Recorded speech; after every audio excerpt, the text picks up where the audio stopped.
todo eso ponerlo por escrito y en vivo, ¿viste? Sí. No tener que hablar, porque quién es cada quien, qué hizo, qué sé yo, Sí. ¿no? Bueno, Sí. escuchaba lo de Piglia cuando él hablaba de la radio.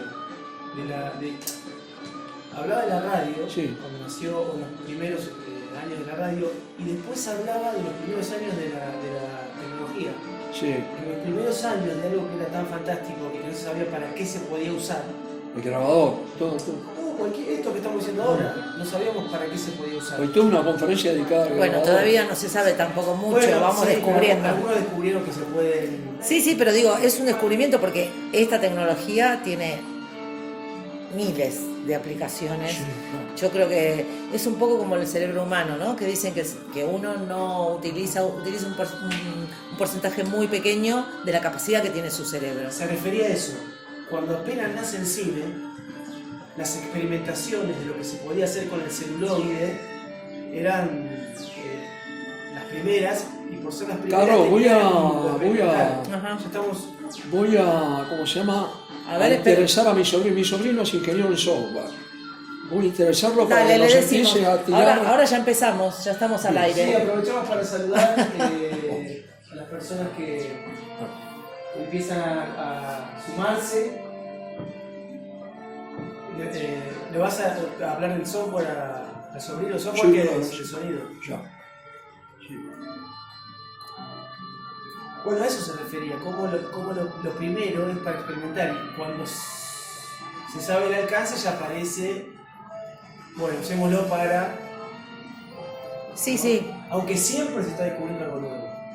Sí, en este momento, si uno piensa que en este momento están trabajando muchas mentes en el mundo, y un poco lo que hablamos el otro día, que se sigue trabajando sobre cosas que ni nos imaginábamos, porque yo pienso cuando nosotros todavía no teníamos estas herramientas y los científicos, los técnicos trabajaban sobre esto, ¿quién iba a decir que íbamos a poder estar viviendo esta realidad donde uno... Lo que pasa es que uno también se olvida muy rápido de lo que no tenía. A mí me parece que uno se adapta bastante fácilmente a la realidad que te marca, como en este caso la tecnología. Como Entonces, que asimilamos enseguida, Y rápidamente. a mí me cuesta, yo que no... Que todo vira a la tecnología. No, y yo que no nací, pasé la mayor parte de mi vida sin estas herramientas que tenemos ahora, me cuesta imaginar, pensarme en otro momento, cuando, no sé, en el año 85, que le escribía cartas a mi mamá todas las semanas desde Barcelona, y ella me contestaba, y digo, cómo hubiesen sido distintas las cosas si hubiésemos tenido esta herramienta en ese momento. Bueno, un poco... La ciencia ficción lo proyectó y la ciencia lo tomó y lo desarrolló. Sí. Bueno, mientras esperamos un poquito más, le damos la bienvenida a quienes están acompañándonos. Si quieren decirnos cómo nos escuchan, cómo nos ven, les agradecemos. Es nuestra primera transmisión en vivo de este ciclo que damos en llamar Entre Visiones, Arte o Política. Lo vamos a hacer todos los miércoles a las 20 horas desde acá, desde este espacio. Hoy no puedo tocar las cámaras, ni nadie las puede tocar, están fijas, pero nuestra idea es que las cámaras sean dinámicas y que ustedes también puedan conocer de a poquito el espacio, los que no y las que no lo conocen, para que conozcan esta casona hermosa que nosotros amamos, que queda acá en el barrio de Constitución, del sur de nuestra hermosa ciudad. Estos cuadros que ven arriba de mi cabeza y atrás de Alejandra, el de atrás de Alejandra se ve un poquito menos, pero todas las pinturas son de Julio Lavallén, que le da el nombre a este lugar que se llama Espacio Lavallén, y que desde hace algunos años, administramos juntos, él y yo, y en ese viaje se sumó ahora Rubén, Alejandra, Carolina, compañero Teo. Todo un equipo que nos sumamos a resistir los espacios de la cultura. Este es un ciclo que teníamos ganas de hacerlo hace rato, con otros formatos, en otras circunstancias, y que nos atravesó la tragedia mundial, y seguimos con las ganas y seguimos con el deseo no solamente de darle resistencia a un espacio de cultura, sino de llevarlo adelante. El ciclo lo llamamos Entre Visiones porque lo que pretendemos es conversar, charlar entre amigas y amigos sobre el arte y la política, a partir de las experiencias subjetivas o en grupo, colectivas, cooperativas o como sea, y si esas experiencias subjetivas son plausibles o tienen algún asidero o alguna posibilidad de ser, aunque parezca utópico, puedan transformarse en políticas de Estado, para que siempre pensamos, el arte, los artistas, los hacedores de cualquiera de las disciplinas a nivel mundial con esta situación inédita, hubo otras muy parecidas, pero esta es inédita, es única, acá y en el mundo quedamos totalmente desprotegidos, quedamos sin poder trabajar.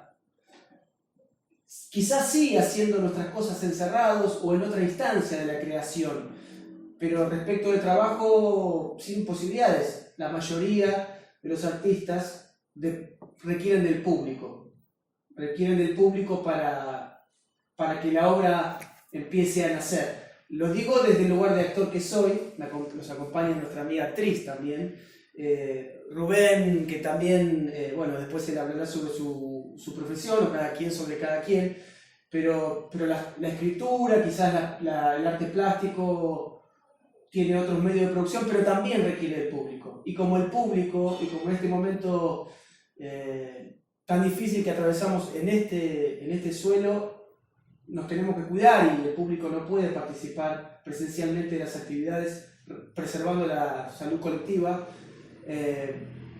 pensamos en otra vez de qué manera podemos pensar a partir de esta experiencia que fue traumática para todo el mundo, no solamente para los artistas, hay que decirlo, para cualquier persona fue devastadora esta situación. Pero bueno, hablamos de nosotros, en este caso permítanos eso, y pensar de qué manera, y si es posible, pensar un país donde si nuestras hijas y nuestros hijos deciden una profesión artística, esa profesión artística que eligen les garantice una vida buena, si llamamos por bueno posibilidad de trabajar y posibilidad de cubrir las necesidades básicas que tiene que ver con el vivir, con el buen vivir, digamos, ¿no? Si eso es posible y qué rol tiene el Estado en eso, y si es posible que el Estado esté en eso. Entre muchas de las cosas que también se piensan es que cuando los Estados intervienen demasiado en tanto las políticas de subsidio de producciones artísticas o las políticas de asistencia en producciones artísticas, de alguna manera también hemos escuchado a quienes les pasa eso, que son en general Europa.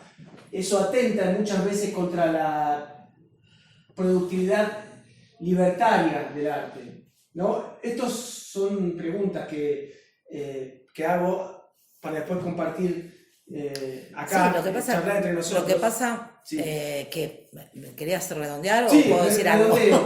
Este ciclo va a contar, nuestra idea es que cuente con invitadas e invitados, ir sumando a la mesa de manera presencial o de manera virtual. Eso lo iremos viendo en función de los acontecimientos de público conocimiento, y sobre eso charlaremos entre nosotras y nosotros y con los invitados. Ahora sí le doy un cierre y les agradezco mucho que nos acompañen en esta primera vez, que es nuestro debut de alguna manera, y estamos también cumpliendo, no sé, algo que teníamos muchas ganas de hacer, que es compartir con ustedes estos temas.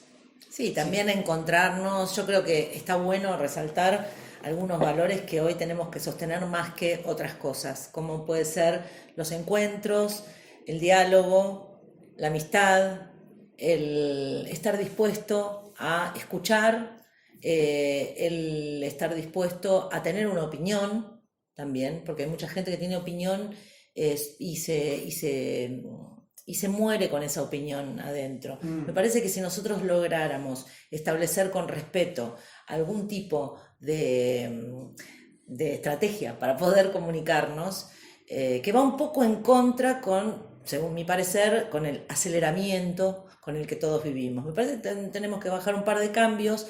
Me parece que una manera de mirar la pandemia, alguna característica positiva es esta, que nos propone bajar un par de cambios, replantearnos algunas cosas, abrir los oídos, abrir la mente y siempre encontrarnos. Esto es un poco lo que veníamos hablando, todo que tiene que ver con la humanidad, con las personas que somos y con los mejores valores de las personas.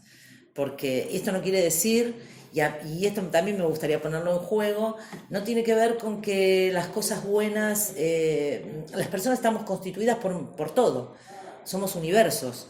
Entonces no es que somos absolutamente buenos y absolutamente malos o hacemos cosas, nos impregna absolutamente todo lo que vivimos, desde las familias que venimos, en la época que nos ha tocado vivir. Entonces me parece que tenemos que ser un poco más piadosos entre todos.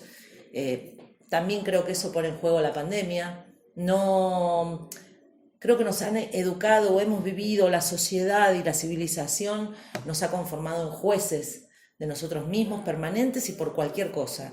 Y me parece que estaría bueno bajar un poco y sí dar nuestra opinión, que no es la verdad absoluta, sino es una mirada sobre la realidad y compartirla y sobre todo, estar dispuestos a enriquecernos con el saber del otro.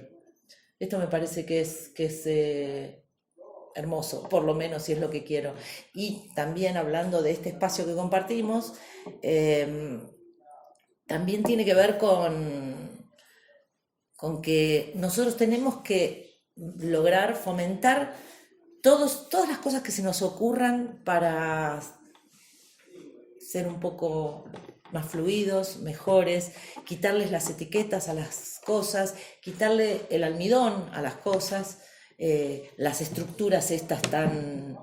Y con respecto al arte y la participación de la política y el enjambre y todo, bueno, estamos constituidos también de todo eso y creo que en el devenir de los programas iremos hablando de todas estas cosas y preguntándole también a los invitados que vamos a tener cada miércoles, no sé si todos los miércoles o miércoles por medio, pero vamos a tener invitados a los que poder preguntarles y nutrirnos de sus respuestas también, ¿no? Todos se preguntarán por qué, si hay un núcleo del título del programa, el programa se llama Entre Visiones, como bien dijo Juan. Entre Visiones porque si en materia artística, a diferencia de las ciencias, etc., no hay leyes constituidas, es algo que es un fluir, es una especie de mutancia continua, está todo cambiando, de pronto corrientes artísticas que estaban en el olvido o artistas que estaban en el olvido son reflotados y aparecen como gran novedad. Entonces tiene sus leyes el arte distinto, tiene maneras de comunicación mucho más amplias que otras actividades humanas y más comprometidas también porque el sujeto de la enunciación es el artista y la materia de su enunciación es su psique y su interno. Entonces está decididamente expuesto. Esto se ve, ustedes bien saben, en el actor, el cuerpo del actor es su herramienta, está allí como desnudo y hay teatro cuando hay un actor y un espectador. Esta situación de diálogo entre el que hace y el que contempla, genera ese fenómeno extraordinario que es indestructible. Es decir, pasan las civilizaciones, pasan las tecnologías, pasan todo, y sin embargo ese formato elemental entre alguien que enuncia y alguien que escucha es indestructible. Entonces, arte y política como articulación, o arte o política como oposición, es el núcleo central de la cuestión, es lo que en teatro llamaríamos el conflicto, que tiene que ser resuelto, no tiene que ser salteado. Así, en el teatro, ese conflicto es el núcleo de la enunciación, el núcleo de la acción, y tiende a ser resuelto, no puede ser salteado. Entonces, allí estamos. Es decir, la dejamos como orillas separadas o tendemos un puente entre una situación y la otra. Por otro lado, el tema del arte. Una pequeña anécdota. Una persona un día me pregunta a mí qué es el arte. Y así sin pensarlo, yo le dije lo que hacen los artistas. Entonces, la pregunta que sigue es ¿qué hacen los artistas? Lo que los artistas hacen es transmutar la materia. Toman la materia y la convierten en otra cosa. Toman la emoción del actor y la convierten en Hamlet. Es decir, ese trabajo de transmutación, ese trabajo de pasaje, de sublimación de la materia, en todos los casos, en la pintura, el óleo se termina convirtiendo en una imagen que a veces tiene más que ver con el sueño que con la realidad. El cuadro que es plano termina siendo tridimensional, la escultura que es tridimensional termina siendo cuatridimensional, y así. Esa cualidad que tiene el arte de permitir el ejercicio de transformar la materia es lo que lo hace tan específico y lo hace tan inapresable. Esto de que no se sabe qué verdaderamente es lo que se llama la situación en abismo. O sea, a una pregunta le sigue otra, y a esa pregunta le sigue otra, y a esa pregunta, y es interminable. Y entonces esa situación en abismo, el modo de abordarla es por partes. Es decir, existe, por un lado, lo que el artista hace, luego la circulación de la obra, luego la obra en lo público, y cuando entra la obra en lo público, allí conecta con el hecho cultural político y allí conecta con las relaciones políticas de la sociedad. Me parece que es un arranque de reflexión como para plantearle a los invitados, empezar a hablar de esto, de lo que nunca se habla, digamos. Es decir, siempre se da por sentado que todo se sabe y de esto no se habla. Y de lo elemental, qué es una cosa, qué es la otra, cómo se articulan, qué puede hacer, es decir, ese ruido que se establece inmediatamente entre la libertad intrínseca del artista y el Estado como una sombra que puede llegar a opacarla, etc. Ese miedo tiene que ser resuelto en la acción, tiene que dejar de ser un miedo y empezar a ser una relación humana. Sí, además me parece que esto sucede, estos miedos que suceden porque todavía no nos hemos tomado como sociedad muy en serio el rol de la cultura. A mí no me gusta mucho decir cultura por arte. Me parece que el arte es una parte de la cultura. Sí. A mi gusto la más, no sé si decir refinada, no lo digo por elitista, sino la más elaborada, o detrás de la cual hay el interés de dejar impregnado el espíritu o el pensamiento del artista. Evidentemente, en una obra de arte tiene que haber tres, no sé si llamarlos factores, pero el artista en sí, la obra en sí y el receptor de eso o el público. No hay un hecho artístico que no tenga... no es que no, porque yo puedo pintar un cuadro y que no lo vea nunca nadie en la vida y nadie me puede decir que eso no es una obra de arte. Lo que quiero decir es que cuando termina de completar su ciclo, para el cual una cosa tiene que ver con la expresión del artista y otra cosa tiene que ver con esa expresión impregnada en la gente que pueda observar, sentirse identificada y sentirse interrogada de alguna manera. Entonces me parece que ese es un poco el fluido.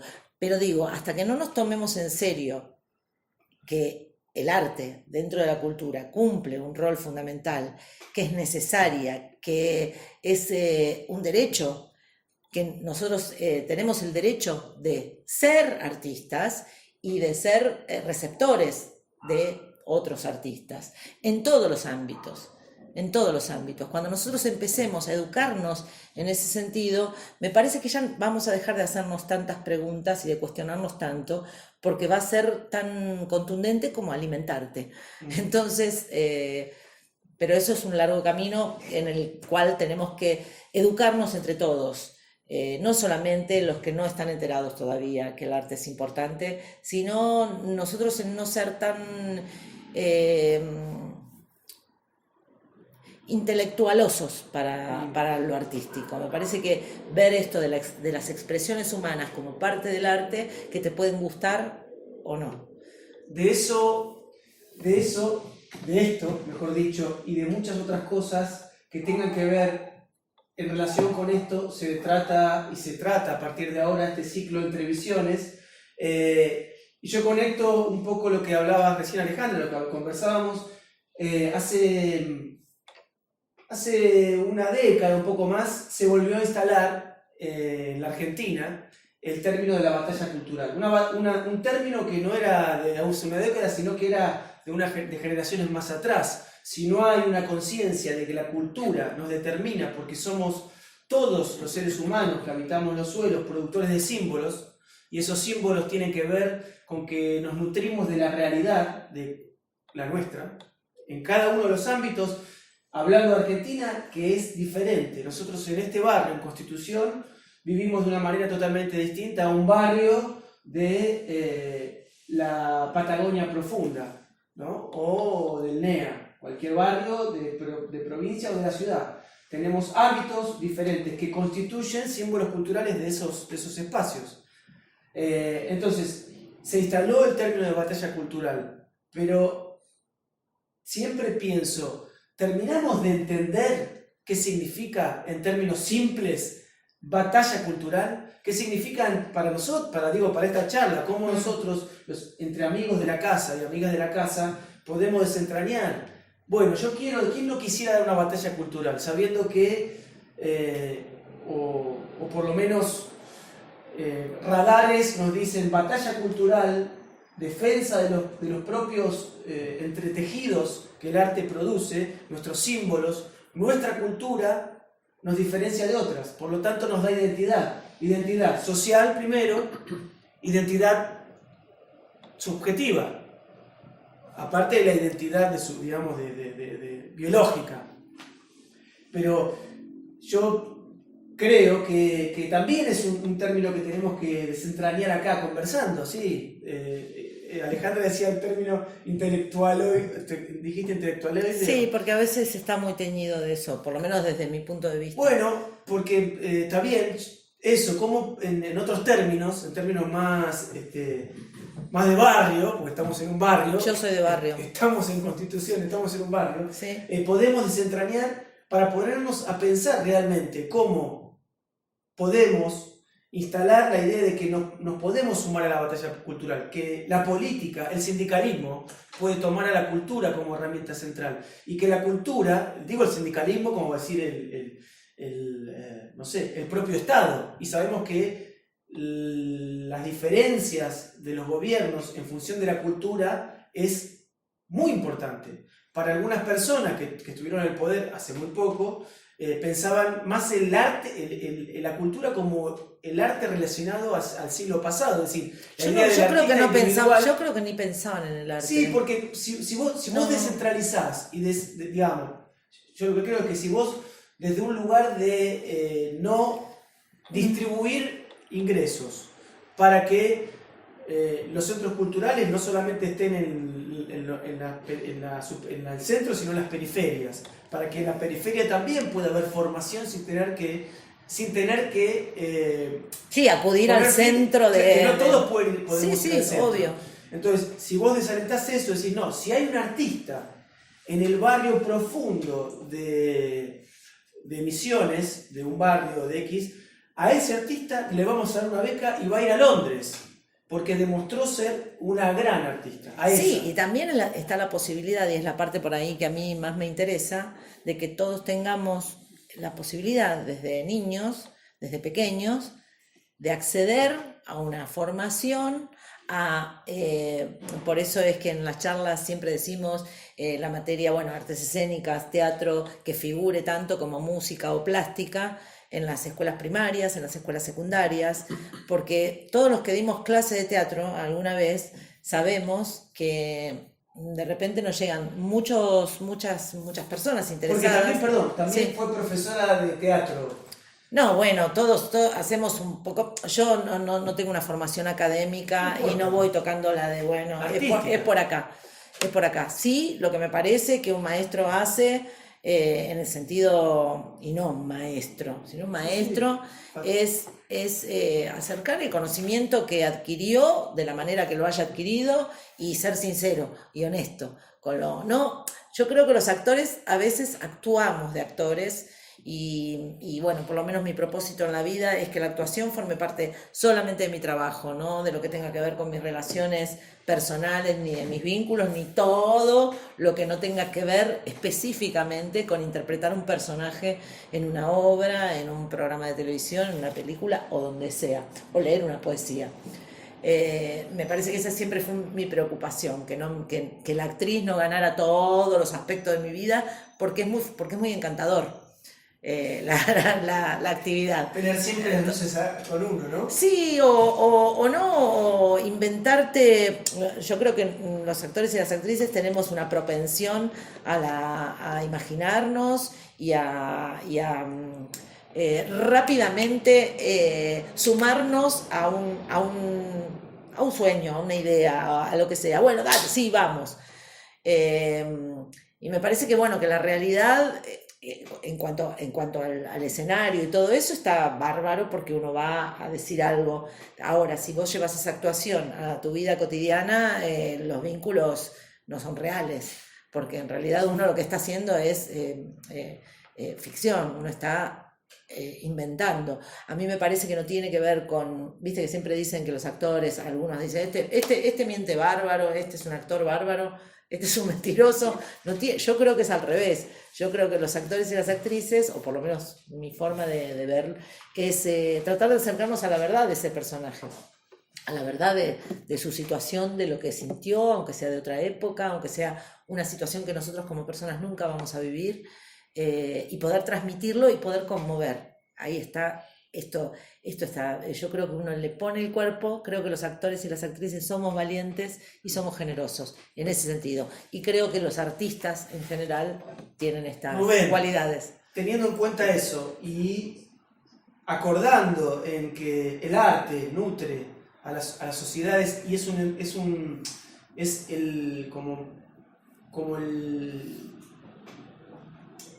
el alimento, el halo fundamental, eso que es medio, me viene la idea del humo que nutre, por no decir, el ánima, el alma de la cultura. No es toda la cultura, pero es una parte que le da contenido, si querés, le da sustancia intangible, a veces inolora y a veces fugaz. El Estado puede tomarlo y reproducirlo en función de políticas. Es posible que eso no se pierda y que se multiplique. Pensando en Benjamin, cuando decía que en la reproducción técnica el arte muere. Es decir, si reproducimos y reproducimos y reproducimos, ese sistema aurático original, vital que tiene la obra de arte en vivo, lo convivio, ¿no? Nosotros estamos acá y tenemos un aura que nos percibimos y que en la reproducción se perdería. En términos del Estado, de reproducción de políticas que fomentan esto, lo que decía Alejandra, que fomentan que cada quien en cada lugar saque a su poeta y pueda reproducir su poeta en cualquier lado, ¿no? Todos somos un poeta, solo que no todos ni todas tenemos la posibilidad de desarrollarlo, porque hay que subsistir en muchos casos. En Argentina el 50% más o menos tiene que dedicarse a sobrevivir. El Estado puede, esto es uno de los temas centrales que vamos a hablar siempre, ¿puede el Estado y es central el Estado en eso? Hay algo que aquí se deslizó, ¿no? Que dijo Alejandra respecto de que es un derecho el goce artístico. Y en realidad se podría llegar a resumir que lo que es un derecho es la belleza. Hay un derecho a la satisfacción, hay un derecho a la felicidad y hay un derecho a la belleza. Si las entidades estatuales, etcétera, pueden ampliar el grado de difusión de las obras de arte, sin ponernos en cuáles son válidas o no. Esa discusión la dejamos para adelante y para los invitados. Puede multiplicar, esto de que hablabas, esa versión de Benjamin, ¿no? de la pérdida del aura. es una discusión que viene de muy lejos, que no viene con la fotografía, porque Durero, por ejemplo, imprimía litografías. Si ¿Quién? Perdóname, no sé. Durero. Durero. Si un dibujo de Durero de pronto tenía 100 copias, estaban numeradas, pero ya había una reproducción allí. Voy a avisar, Durero, un pintor español No, holandés, ¿no era? Holandés de... ¿qué año? Sí, 1700 y pico. Entonces, con la imprenta, es decir, con Gutenberg, es decir, ¿qué pasa? Pasa con los libros. Los libros son copiados a mano. Con Gutenberg, a partir de la Biblia de Gutenberg, es decir, los libros son impresos, ¿así? Y bueno, es decir, y es posible, nos llegó, voy a poner un ejemplo que para mí es central, nos llegó Sófocles a través de los libros. De otro modo no se hubiera llegado, no hubiéramos tenido oportunidad, no hablamos griego, no estuvimos en el lugar, etc. O sea que la reproducción sirve a la democratización de la cultura en un punto. Puede ser usado para otra cosa, pero sirve básicamente a eso. Y hay un tema respecto del núcleo anterior de la batalla cultural.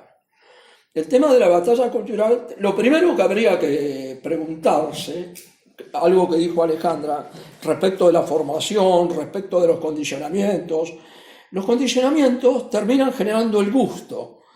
El gusto termina siendo oficial, hay un gusto oficial y hay un gusto no oficial, hay un gusto por el costado. Es decir, la gran bondad que tiene la colonia artística, por llamarlo de alguna manera, que sería parecido un poco a la colonia penitenciaria de Kafka, esa colonia artística, la gran capacidad que tiene es el margen también. Aquello que no es aceptado de pronto se sigue trabajando y con el tiempo es aceptado por el conjunto de la sociedad. El gusto es una construcción. Esa construcción, no digo que puede ser disuelta, pero sí puede ser aligerada, puede ser más amplia, en la medida que haya mayor difusión, que haya mayor conocimiento de obra, que haya mayor panoplia de posibilidades de ver cosas que uno nunca vio, la necesidad de la sorpresa, por ejemplo, de encontrarse con elementos que uno desconoce. Hoy por hoy se puede ver filmaciones de lo que quieras. De Grotowski, por ejemplo. Digo, que era un núcleo cerrado en una piecita con un actor desnudo de pronto, sin elementos, absolutamente. Y de pronto está para todos, está para aquel que quiera adentrarse allí, ¿no? La difusión es fundamental. El Estado puede propiciar la difusión, puede propiciar las posibilidades, puede propiciar una política cultural amplísima por regiones, como vos pedías, etc. Había algo una frase de Lautréamont que siempre viene, ¿no? Siempre viene. Arrobé la frase de Lautréamont. Lautréamont decía que la poesía debe ser hecha por todos y no por algunos. Lautréamont tenía, cuando lo dijo, 20 años. Y esta frase siempre me da vueltas, y esa por todos. Empecé a pensar de que los hechos sociales, los cambios sociales, los cambios de relaciones, etcétera, de algún modo son hechos poéticos, son hechos que son inéditos, que sorprenden a todos, que generan una novedad de pensamiento, de relaciones, etcétera. Y quizás hay una poesía en el cambio social, y allí estaríamos directamente metidos en la política. De esto se trata Entre Visiones, de estos temas y de, por supuesto, muchos más que pueden ustedes plantearnos desde las redes, temas, opinar, no sé si vamos a abrir canales después, todo eso lo vamos a... Nuestra idea es comunicarnos entre nosotros tres, el equipo, y también, por supuesto, ustedes del otro lado. Lo vamos a ir de a poco habilitando, ¿no? Perfeccionándolo para que esto sea un intercambio también, no solamente de acá, del estudio, que por ahora es un estudio privado y estamos solamente nosotros. Cuando todo esto pase, seguramente los podremos invitar a nuestra casa y podremos compartir con ustedes después de estas charlas un rico choripán en nuestro espacio, porque Espacio Lavallén cuenta con un corazón que es su parrilla en el medio de la casa. Pero eso es otro capítulo. Otro tema. Otro capítulo.